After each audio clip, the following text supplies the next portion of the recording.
1982 में एक साइंसदान ने मुशाहिदा किया कि रोशनी की मौजूदगी में पौधों के हरे हिस्सों से बुलबुले निकलते हैं, जबकि साए में ये बुलबुले रुक जाते हैं। उन्होंने उस गैस की शनाख्त ऑक्सीजन के तौर पर की और उन्होंने ये भी दरियाफ्त किया कि पौधे कार्बन डाइऑक्साइड भी खारिज करते हैं, और ये शख्स यान इंगनहाउस था। और इस तरह वो फोटोसिंथेसिस के अमल को दरियाफ्त करने वाले पहले इंसान बन गए।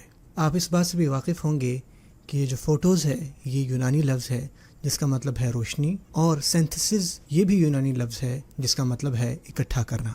ताहम फोटोसिंथेसिस है क्या और ये ज़रूरी क्यों है?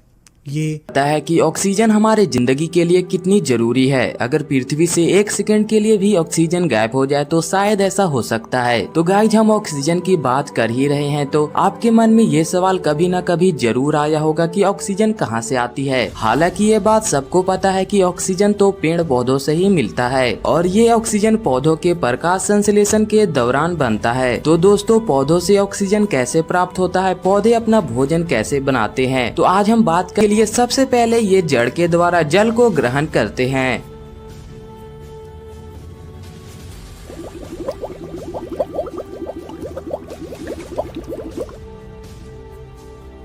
फिर ये वाटर पौधे के तने द्वारा पत्तियों तक पहुंचती है, और जैसा कि आपको पता होगा कि प्रकाश संश्लेषण में सनलाइट का होना भी बहुत जरूरी है,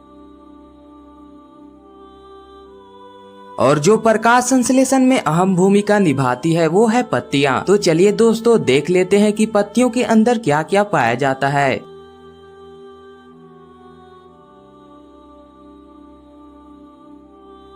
आप जो अभी देख रहे हैं ये है पत्ती का अपर लेयर, और ये नीचे वाला लोअर लेयर है, और अपर लेयर के जस्ट नीचे क्लोरोप्लास्ट पाया जाता है जिसमें क्लोरोफिल पाए जाते हैं जो पत्तियों को हरे रंग प्रदान करते हैं।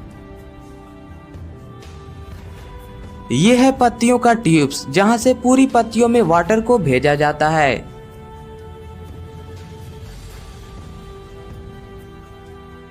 और पत्तियों के नीचे वाले भाग में एस्टोमेटा पाया जाता है जो 2 गार्ड सेल से मिलकर बना होता है, और ये इस तरह से खुलता और बंद होता है।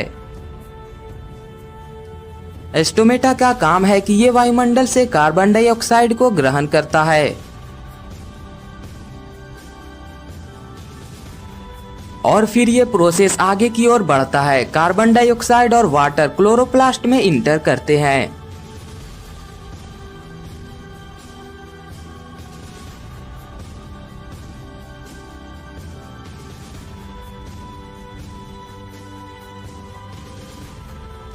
और क्लोरोप्लास्ट इस तरह से वाटर, CO2 और सनलाइट को ऑब्जर्व करता है।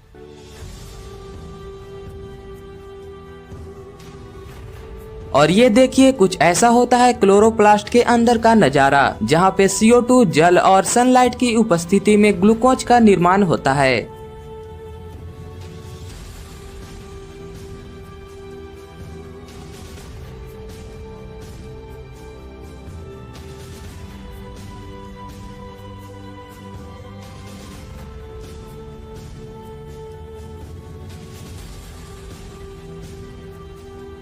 और फिर ये ग्लूकोज पत्तियों के टिप्स द्वारा चला जाता है, और प्रकाश संश्लेषण के दौरान बने ऑक्सीजन एस्टोमेटा के द्वारा बाहर कर दिया जाता है,